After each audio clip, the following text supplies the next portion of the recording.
Hi friends, ಎಲ್ಲರಿಗೂ ನಮಸ್ಕಾರ. Welcome to the UK home cook channel.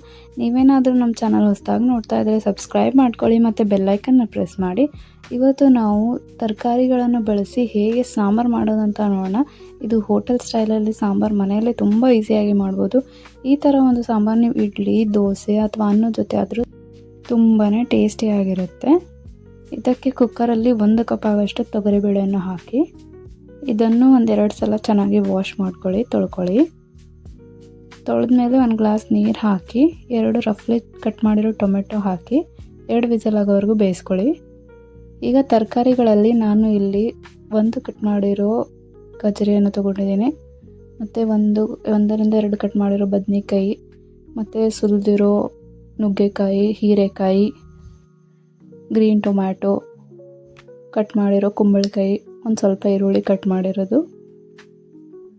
ಇದಕ್ಕೆ ನಾನು ಈಗ 3ರಿಂದ 4 ಚಮಚ ಆಗೋಷ್ಟು ಎಣ್ಣೆಯನ್ನು ಹಾಕ್ತಾಯಿದ್ದೀನಿ.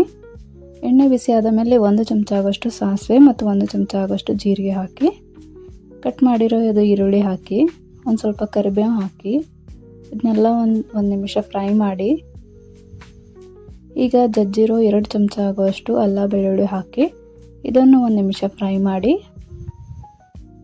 ಈಗ ನಾವು ಅವಾಗ ಏನು ಕಟ್ ಮಾಡಿ ಇಟ್ಕೊಂಡಿದ್ವಲ್ಲ ಎಲ್ಲ ತರಕಾರಿಗಳನ್ನು ಹಾಕಿ ಒಂದೊಂದಾಗೆ. ನಿಮಗೆ ಯಾವುದಾದ್ರೂ ತರಕಾರಿ ಇಷ್ಟ ಇಲ್ಲ ಅಂದರೆ ನೀವು ಸ್ಕಿಪ್ ಮಾಡ್ಬೋದು, ಮತ್ತು ನೀವು ಆ್ಯಡ್ ಕೂಡ ಮಾಡ್ಬೋದು ಯಾವುದಾದ್ರೂ. ಇದನ್ನು ಚೆನ್ನಾಗಿ ಮಿಕ್ಸ್ ಮಾಡಿ 2ರಿಂದ 3 ನಿಮಿಷ ಬೇಯಿಸ್ಕೊಳ್ಳಿ.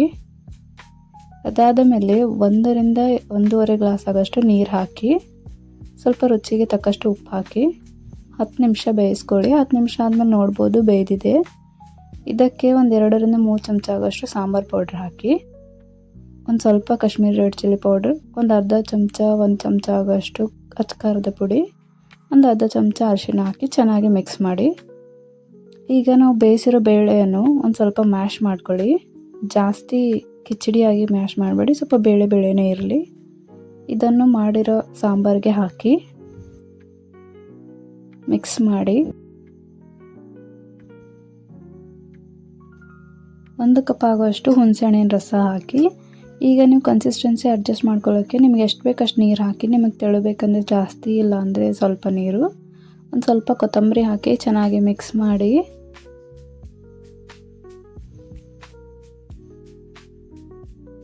ಇನ್ನೊಂದು ಸ್ವಲ್ಪ ಉಪ್ಪು ಹಾಕಿ, ನಾವು ಅವಾಗ ಸ್ವಲ್ಪ ಹಾಕಿದ್ವಿ ಉಪ್ಪು, ಮತ್ತು ಒಂದು ಸ್ವಲ್ಪ ಬೆಲ್ಲ ಹಾಕಿ. ಟೇಸ್ಟ್ ತುಂಬ ಚೆನ್ನಾಗಿ ಬರುತ್ತೆ, ಹೋಟೆಲ್ ಸ್ಟೈಲಾಗೇ ಇರುತ್ತೆ. ಈ ಥರ 2ರಿಂದ 3 ನಿಮಿಷ ಕುದಿಸ್ಕೊಳ್ಳಿ. ವೆಜಿಟೇಬಲ್ ಸಾಂಬಾರು ತಿನ್ನಲು ರೆಡಿಯಾಗಿದೆ. ಈ ರೆಸಿಪಿ ನಿಮಗೆ ಇಷ್ಟ ಆದರೆ ಲೈಕ್ ಮಾಡಿ, ಶೇರ್ ಮಾಡಿ, ಕಮೆಂಟ್ ಮಾಡಿ.